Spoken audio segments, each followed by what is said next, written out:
अस्सलाम वालेकुम dear friends, आज हम डिस्कस करेंगे एंटी फंगल ड्रग्स में एक नई ड्रग के बारे में जो कि है फ्लूसाइटोसिन। फ्लूसाइटोसिन को हम फ्लूरोसाइटोसिन भी कहते हैं। फ्लूरोसाइटोसिन ये साइटोसिन ही है, लेकिन इसके साइटोसिन की केमिकल स्ट्रक्चर के अंदर इसमें फ्लोरीन की एडिशन कर दी गई है, फ्लोरीन एटम की एडिशन कर दी गई है। यहाँ पे आप देख सकते थे साइटोसिन, लेकिन फिफ्थ पोजीशन पे फ्लोरीन एटम को ऐड कर दिया गया। सिंथेटिकली फ्लोरीन एटम की एडिशन कर दी गई है इसकी केमिकल स्ट्रक्चर के अंदर, इसीलिए हम इसको फ्लूरोसाइटोसिन कहते हैं और शॉर्टली हम इसको एब्रीवेट करते हैं 5FC को। 5FC हम इसको शॉर्टली कहते हैं। यहाँ पे आप देख सकते हैं this is 5FC। 5 mean fifth position के ऊपर, F mean fluorinated, C mean cytosine. Point number second, this is anti metabolite with anti fungal activity. ये एक एंटी मेटाबोलाइट ही है, लेकिन इसके अंदर एंटी फंगल एक्टिविटी भी मौजूद है। एंटी मेटाबोलाइट हम इसको क्यों कहते हैं? एंटी मेटाबोलाइट हम उन ड्रग्स को कहते हैं जो कि नॉर्मल मेटाबोलाइट्स के साथ इसकी रिजेम्बलेंस होती है, कि स्ट्रक्चर सिमिलैरिटी होती है, मुशाबहत रखती है नॉर्मल मेटाबोलाइट्स के साथ। किसी भी रिएक्शन के अंदर लेट सपोज अगर न्यूक्लिक एसिड सिंथेसिस हो रही है, डीएनए और आरएनए की सिंथेसिस हो रही है, तो उस सिंथेसिस के दौरान जो रिएक्शंस होते हैं, उन रिएक्शन में जो जो पार्ट्स हिस्सा लेते हैं, उन पार्ट्स की तरह इसकी स्ट्रक्चर, मेटाबोलाइट्स की स्ट्रक्चर जो है वो उन पार्ट्स की तरह रिजेम्बलेंस रखती हैं, उन पार्ट्स की तरह इसकी जो स्ट्रक्चर होती हैं वो उनकी तरह मुशाबात रखती हैं। तो वो वहाँ पे जाके उन रिएक्शन को या तो स्टॉप करते हैं या कुछ ऐसे ही कंपोनेंट प्रोड्यूस करते हैं उस रिएक्शन से, जो कि उस सेल के लिए, नॉर्मल प्रोसेस के लिए टॉक्सिक होती हैं, एबरेंट सब्सटेंस को ये प्रोड्यूस करते हैं। तो उन ड्रग्स को हम एंटी मेटाबोलाइट कहेंगे, जो कि इसी तरह न्यूक्लिक एसिड सिंथेसिस, डीएनए और आरएनए की सिंथेसिस में इंटरफेयर करती हैं और वहाँ पे उनकी रिएक्शन को इनहिबिट करती हैं। तो ये थी एंटी मेटाबोलाइट के बारे में। Point number third, it has narrow spectrum of activity. Narrow spectrum of activity का मतलब ये है कि ये बहुत सारे फंगल इन्फेक्शंस और फंगल स्पीशीज़ के अगेंस्ट इसकी एक्टिविटी नहीं है। इसको हम कुछ खास और स्पेसिफिक सिचुएशंस और कंडीशंस में यूज़ करते हैं। वो क्लिनिकल यूजेस में हम आगे जाके तफसील के साथ डिस्कस करेंगे कि वो कौन कौन से क्लिनिकल एस्पेक्ट्स हैं, वो कौन कौन से सिचुएशंस हैं जिसमें हम फ्लूसाइटोसिन को as antifungal agent use करते हैं। लेकिन नैरो स्पेक्ट्रम एक्टिविटी का यहाँ पर मतलब ये है कि ये कुछ खास सिचुएशंस में ही फंगल इन्फेक्शंस के अगेंस्ट हम यूज़ करते हैं।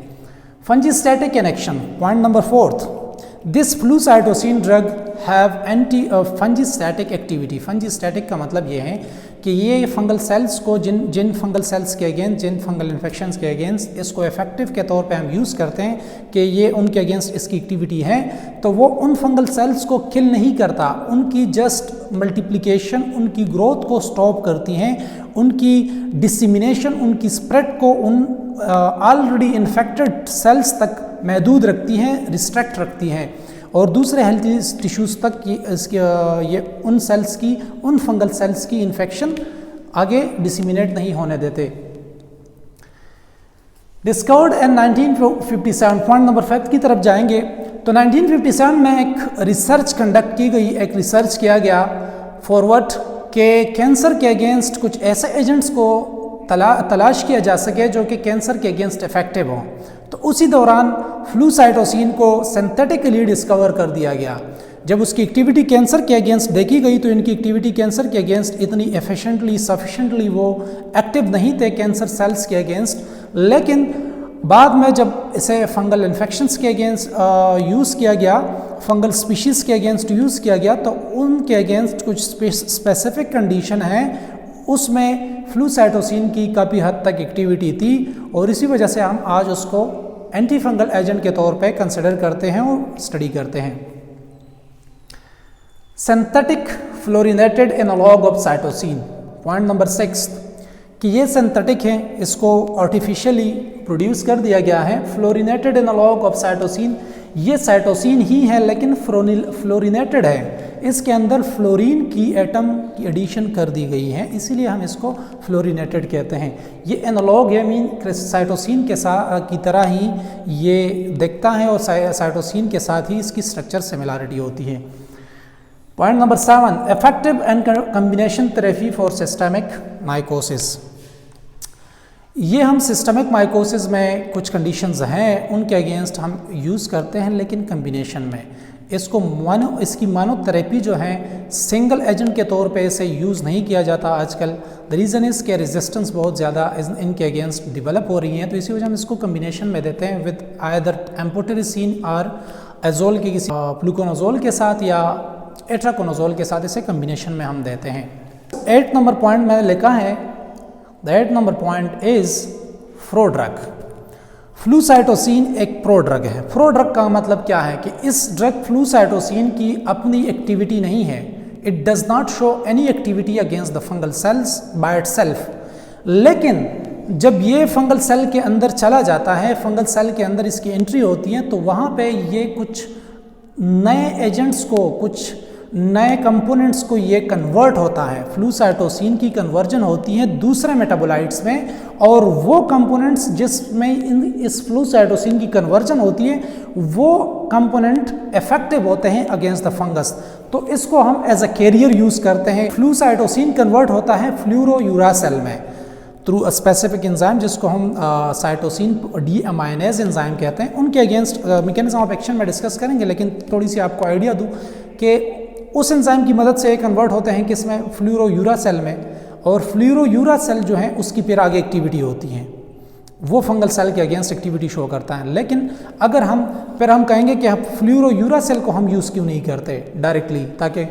अगर हम इसको फ्लूसाइटोसिन के फॉर्म में यूज़ करते हैं तो डायरेक्टली जिस कंपोनेंट की एक्टिविटी है तो हम उसको क्यों यूज़ नहीं करते। द रीज़न इज़ कि फ्लूरोयूरासेल जो है वो एक टॉक्सिक कंपोनेंट है। फंगल मैमेलियन सेल में वो टॉक्सिसिटी काज करते हैं, तो हम ऐसा करते हैं कि जिस एंजाइम के थ्रू इसकी कन्वर्जन होती है वो एंजाइम इनके फंगस सेल के स्पेसिफिक एंजाइम होते हैं।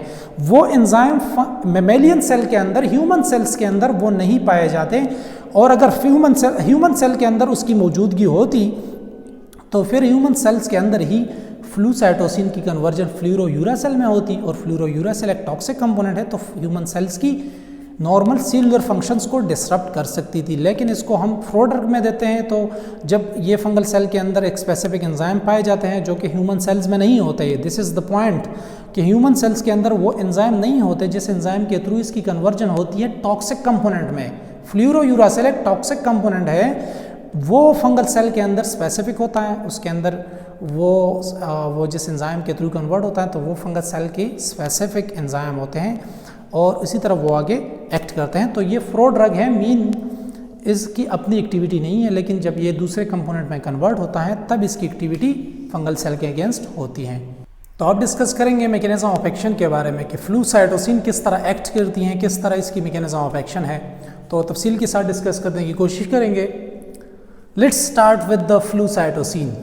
फ्लूसाइटोसिन जिसको हम फ्लूरोसाइटोसिन भी कहते हैं, आपको मैंने बताया था कि दिस इज़ अ प्रोड्रग, ये एक प्रोड्रग है मीन कि इसकी अपनी कोई एक्टिविटी नहीं है, लेकिन ये फंगल सेल के अंदर जब चला जाता है ये कुछ नए कंपोनेंट्स को, कुछ दूसरे कंपोनेंट्स को ये कन्वर्ट होता है, और उसकी कन्वर्जन के बाद ही वो कन्वर्टेड कंपोनेंट्स जो हैं वो अपनी एक्शन शो करते हैं फंगल सेल के अगेंस्ट, और वो ही रिस्पॉन्सिबल होते हैं फॉर एंटी फंगल एक्टिविटी। तो फ्लूसाइटोसिन जो है ये this is a fungal cell membrane, ये फंगल की सेल मेम्ब्रेन है। फ्लूसाइटोसिन जो है फंगल सेल मेम्ब्रेन को क्रॉस करती हैं through a specific enzyme. This enzyme is called cytosine permease enzyme. इसी एंजाइम के थ्रू फ्लूसाइटोसिन फंगल सेल के अंदर चला जाता है, और ये this is inside situations of the fungal cell. ये फंगल सेल के अंदर ये सारी स्टोरी चल रही होती है। दिस इज फंगल सेल, तो सेल मेम्ब्रेन को क्रॉस करती है 5 flucytosine through with the help of enzyme called cytosine permease. इसी एंजाइम की मदद से फ्लूरोसाइटोसिन जो है वो अंदर आती है फंगल सेल के अंदर। फंगल सेल के अंदर this is 5FC, this is flucytosine. अब ये कन्वर्ट होती है with the help of this enzyme 5FU में। 5FU का मतलब है फ्लूरोयूरासेल, और यही वो कंपाउंड है, यही वो कंपोनेंट है जो कि रिस्पॉन्सिबल है फॉर द टॉक्सिक इफेक्ट, और यही वो कंपोनेंट है जो कि रिस्पॉन्सिबल होता है फॉर एंटी फंगल एक्टिविटी। ये एंजाइम जो होती है साइटोसिन डीअमाइनेज एंजाइम। फ्लूसाइटोसिन तब फ्लूरोयूरासेल में कन्वर्ट होगा जब ये एंजाइम एक्टिव होंगे, और ये एंजाइम ह्यूमन सेल के अंदर मौजूद नहीं होते। ये enzyme specific to fungal cell हैं, और इसी वजह से ये जो ड्रग होती हैं ये ह्यूमन सेल के अंदर जब हम इसे एडमिनिस्टर करते हैं किसी भी पेशेंट को, तो ये ह्यूमन सेल्स की एक्टिविटी को, ह्यूमन सेल्स की फंक्शंस को वो डिस्टर्ब नहीं करते, उसको वो डिस्टर्ब नहीं करते। ह्यूमन सेल्स के अंदर वो ये वाले एंजाइम मौजूद नहीं होते जिसको ये कन्वर्ट कर सके टॉक्सिक सब्सटेंस में, तो इसी तरह ह्यूमन सेल्स के अंदर टॉक्सिसिटी भी नहीं होती। लेकिन फंगल सेल के अंदर ये एंजाइम मौजूद होते हैं, और जब ये एंजाइम मौजूद हो तो जैसे ही फंगल सेल के अंदर ये ड्रग एंटर होती है तो इसको कन्वर्ट करते हैं टूवर्ड द टॉक्सिक सब्सटेंस 5-फ्लूरोयूरासिल में विद दिस साइटोसिन डीअमाइनेज एंजाइम की मदद से कन्वर्ट होती हैं फ्लूरोसाइटोसिन को 5-फ्लूरोयूरासिल में। अब 5-फ्लूरोयूरासिल जो है ये आगे कन्वर्ट होती हैं 5-फ्लूरोयूरिडीन मोनोफॉस्फेट में। दिस 5-फ्लूरोयूरासिल जो है इसकी आगे फर्दर कन्वर्जन होती है डिफरेंट कंपोनेंट में। 5-फ्लूरोयूरिडीन मोनोफॉस्फेट की फिर आगे 2 रूट्स होते हैं, फिर आगे इससे 2 तरह के मैकेनिज्म्स होते हैं, 2 मैकेनिज्म रिस्पॉन्सिबल होते हैं फॉर एंटी फंगल एक्टिविटी, लेकिन वो दोनों जो मैकेनिज्म्स हैं वो इक्वली रिस्पॉन्सिबल है for the anti fungal activity. हम ये नहीं कह सकते हैं कि ये आगे जब डीएनए सिंथेसिस की इनहिबिशन होती है या आरएनए सिंथेसिस, प्रोटीन सिंथेसिस की इनहिबिशन होती है, इनमें से कौन सी जो है एंटी फंगल एक्टिविटी में ज़्यादा इफेक्टिव है, तो we are not aware and still it is unclear, लेकिन दोनों को हम कंसिडर करेंगे इक्वली। तो 5-फ्लूरोयूरिडीन मोनोफॉस्फेट फर्दर कन्वर्ट होती है with the help of enzyme uridine monophosphate फास्फोराइलेज।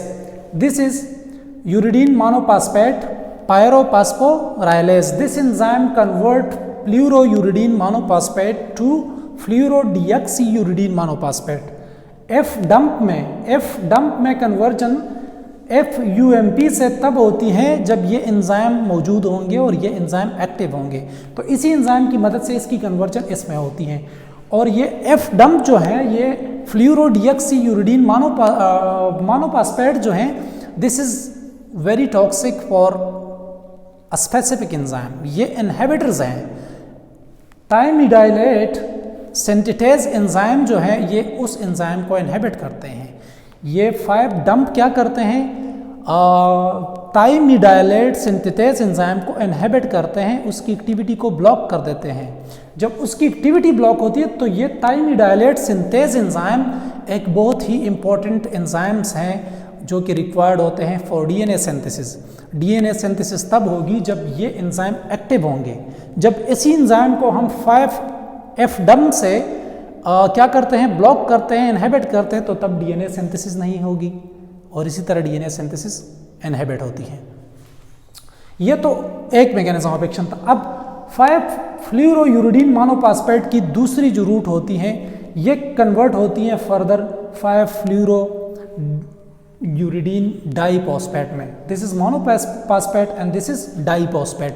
यहाँ पे एक फॉस्फेट की एडिशन होती है तो ये कन्वर्ट होती है 5-फ्लूरोयूरिडीन डाइफॉस्फेट में। फिर आगे ये कन्वर्ट होता है 5-फ्लूरोयूरिडीन ट्राइफॉस्फेट में, टीपी मैंने लिखा है ट्राइफॉस्फेट, यहाँ पे एक और फॉस्फेट की एडिशन होती है। तब ये 5-फ्लूरोयूरिडीन ट्राइफॉस्फेट जो है ये इनकॉर्पोरेट होती हैं किसमें, आरएनए की स्ट्रैंड में। जब इसको हम आरएनए में क्या करते हैं, इनकॉर्पोरेट करते हैं, इंटरफेयर करते हैं, किसके जगह, यूरिडिलिक एसिड की जगह। नॉर्मली ये चेन इस तरह होती है कि यहाँ पे यूरिडिलिक एसिड जो है इनकॉर्पोरेट होती हैं आरएनए की सिंथेसिस में, लेकिन यहाँ पे क्या हो रहा है, दिस फ्लूरोयूरिडीन मोनोफॉस्फेट या दिस फ्लूरोयूरासिल ये एंटी मेटाबोलाइट क्या कर रहे हैं। मैंने आपको कहा था कि एंटी मेटाबोलाइट हम उस ड्रग को कहेंगे जो कि किसी भी नॉर्मल रिएक्शन में इंटरफेयर करती हैं और डीएनए और आरएनए की सिंथेसिस को इनहिबिट करती हैं थ्रू देयर इनकॉर्पोरेशन, जब वो उन रिएक्शन में पार्ट लेती हैं। यहाँ पे ये रिएक्शन पार्ट ले रहा है, ये कंपोनेंट 5-फ्लूरोयूरासिल यहाँ पे एक नॉर्मल रिएक्शन में पार्ट ले रहा है, इसी वजह से यूरिडिलिक एसिड की जगह यहाँ पे फ्लूरोयूरिडीन ट्राइफॉस्फेट जो है इनकॉर्पोरेट हो रही हैं किसमें, आरएनए में। और ये क्यों इनकॉर्पोरेट होती हैं, क्योंकि इनकी यूरिडिलिक एसिड के साथ स्ट्रक्चर सिमिलरिटी होती है, स्ट्रक्चर ये मुशाबहत रखते हैं यूरिडिलिक एसिड के साथ, इसी वजह से आरएनए उसको पहचानती नहीं है और आरएनए उसको एज अ नॉर्मली यूरिडिलिक एसिड के तौर पे इनकॉर्पोरेट करती हैं खुद में। जब ये इनकॉर्पोरेट होती हैं तो ये तो एबनॉर्मल कंपोनेंट है, टॉक्सिक कंपोनेंट है, ये नॉर्मली जो रिएक्शन होती है, नॉर्मली जो प्रोसेस होती है उसका हिस्सा नहीं है। इसी वजह से प्रोटीन की जो सिंथेसिस मैसेंजर आरएनए के थ्रू होती है या यहाँ से आरएनए में जो एनकोडिंग होती है मैसेंजर आरएनए में और फिर जाके प्रोटीन बनता है, तो वहाँ पे क्या होता है, मिस कोडिंग होती है, मिस इनकॉर्पोरेशन होती है और आगे प्रोटीन सिंथेसिस इनहिबिट होती है। या ऐसी भी हो सकती हैं कि protein synthesis toxic protein synthesise हो और वो टॉक्सिक प्रोटीन सिंथेसिस जो है वो फिर आगे जाके फंगल सेल को खुद किल कर देती हैं। तो डीएनए सिंथेसिस और प्रोटीन सिंथेसिस दोनों को ये इनहिबिट करती हैं। कौन सी ड्रग? 5-फ्लूरोसाइटोसिन। जब ये फंगल सेल के अंदर चली जाती हैं तो सारी रिएक्शन इसी तरह होता है। तो this is the mechanism of action and hope so कि I have clear the things. मैं साइड पे होता हूँ, तो अगर कोई स्क्रीनशॉट लेना चाहता है, pause the video and take the screenshot।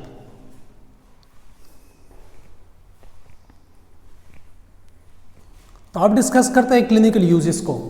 Clinical uses इसके कुछ स्पेसिफिक कंडीशंस हैं, उसमें हम इसे यूज़ करते हैं क्लिनिकली।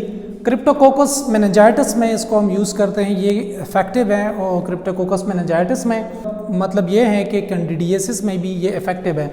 इन दोनों के लिए हम 5-फ्लूरोसाइटोसिन को एम्फोटेरेसिन बी के साथ को फॉर्मुलेट करते हैं। इसी फॉर्मुलेशन में ये इनके अगेंस्ट इफेक्टिव है। जबकि क्रोमोब्लास्टोमाइसिस में भी इसकी एक्टिविटी काफ़ी हद तक है। ये इस फंगल इन्फेक्शन में भी ये इफेक्टिव है और इसके अगेंस्ट भी हम क्लिनिकली इसे यूज़ करते हैं। तो फ्लूसाइटोसिन को हम एट्राकोनाजोल के साथ को फॉर्मुलेट करते हैं और क्रोमोब्लास्टोमाइसिस में देते हैं। अब इसकी एडवांटेजेस, एम्फोटेरेसिन बी के साथ हम इसकी एडवांटेजेस क्या है, क्यों हम इसे को फॉर्मुलेट करते हैं। एक तो ये कि रेजिस्टेंट डेवलप हो रही है। अगर हम मोनोथेरेपी के तौर पे इसे फ्लूसाइटोसिन को सिंगल ड्रग के तौर पे को फार्मुलेट करेंगे तो इससे तो रेजिस्टेंस डेवलप होगी। दूसरी बात यह कि फॉर्मेबिलिटी, एम्फोटेरेसिन का फ़ायदा ये होता है कि फॉर्मेबिलिटी इंक्रीज़ होती है। बहुत सारे फंगल सेल्स फ्लूसाइटोसिन जो है, बहुत सारे फ्लूसाइटोसिन फंगल सेल के अंदर आएंगे और अपनी एक्टिविटी शो करेंगे। इसके अलावा एम्फोटेरेसिन बी की डोज को हाई नहीं दे सकते क्योंकि वो नेप्रोटॉक्सिक है। और इसके अलावा एम्फोटेरेसिन भी नेप्रोटॉक्सिक है, तो हम इसकी हाई डोजेस भी नहीं एडमिनिस्टर नहीं कर सकते। तो इसी वजह से अगर हम इसको फ्लूसाइटोसिन के साथ देंगे तो इसकी डोज को थोड़ी सी कम करेंगे, तो इसी तरह डोज रिडक्शन भी हो जाएगी और एडीआरस को भी हम कम कर सकते हैं एम्फोटेरेसिन बी की। दूसरी ये कि दोनों को जब मिलाएंगे तो दोनों से क्या होगा, इफेक्ट ज़्यादा प्रोड्यूस हो जाएगा और रैपिड एक्शन होगी। ड्यूरेशन ऑफ थेरेपी कम हो जाएगी। दोनों को अगर हम एडमिनिस्टर करेंगे तो बहुत कम टाइम में हम फंगल इन्फेक्शन से रिकवर हो सकते हैं। तो ये थी इसकी क्लिनिकल यूजेस।